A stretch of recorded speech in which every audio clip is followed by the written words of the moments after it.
Rachel stood at the entrance of the luxury car dealership with hesitation in her step and hope in her eyes. Her coat was worn, her shoes slightly scuffed from the morning rain, and her hair tied in a messy bun that spoke more of rushing kids to school than salon visits. She didn't fit the image of their typical customer, but she had come for a reason. A reason stronger than pride. A promise. Rachel had lost almost everything 2 years ago. Her husband, Greg, passed away after a long battle with cancer. He had been the kind of man who believed in dreams, even the ones that sounded too big. In his final days, he made her promise, "One day, you'll buy that car we always dreamed about. Not because we need it, but because it will mean we made it through." The car? A Rolls-Royce. Not just a vehicle, but a symbol of their resilience, their fight, their journey. Today, she had finally saved enough, through 2 jobs, late nights, and endless sacrifices.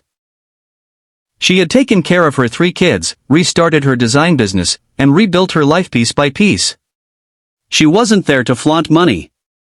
She was there to honor a vow. But as she stepped inside the dealership, the atmosphere changed. Conversations lowered. A man in a sleek suit, Jason, the sales manager, approached with a plastic smile and a raised eyebrow. "Can I help you?" he asked, looking her up and down.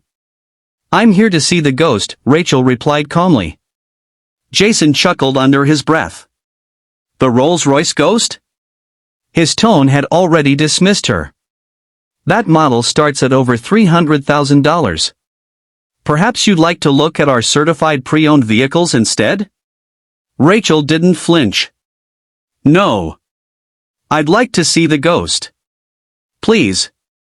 Jason motioned to a junior salesperson, whispering something before walking away. The young associate hesitated, clearly embarrassed but polite. "Ma'am, the ghost is a custom-order vehicle.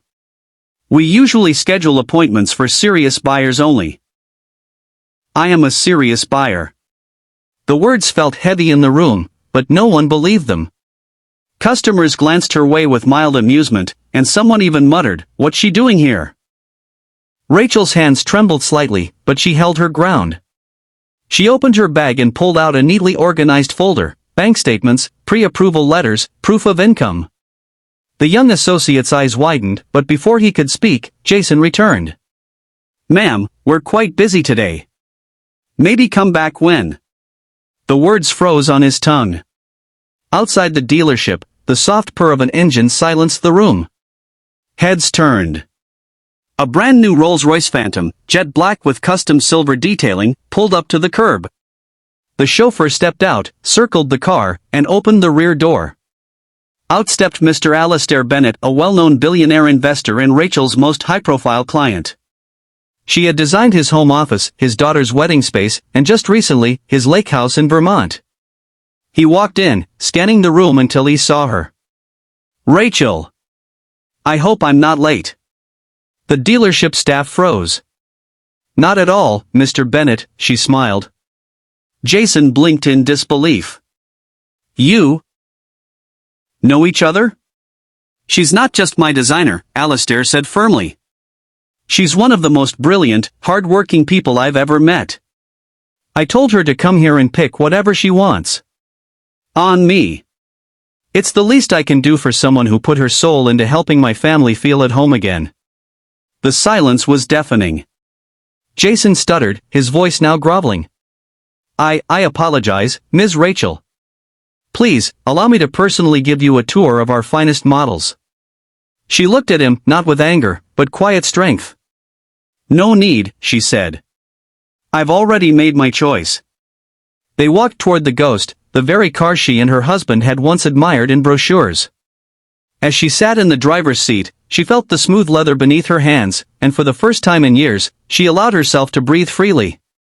Not because of the luxury, but because of what it represented.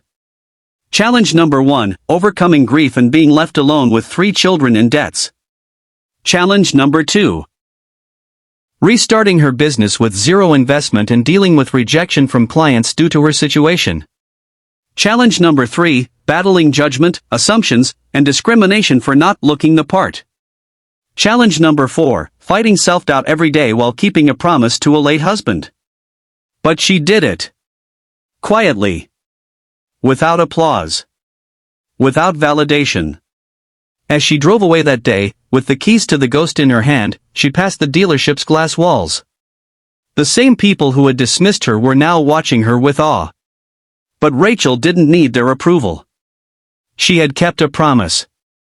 And now, her children would grow up knowing that dignity doesn't come from the car you drive, but from the storm you survive to get there.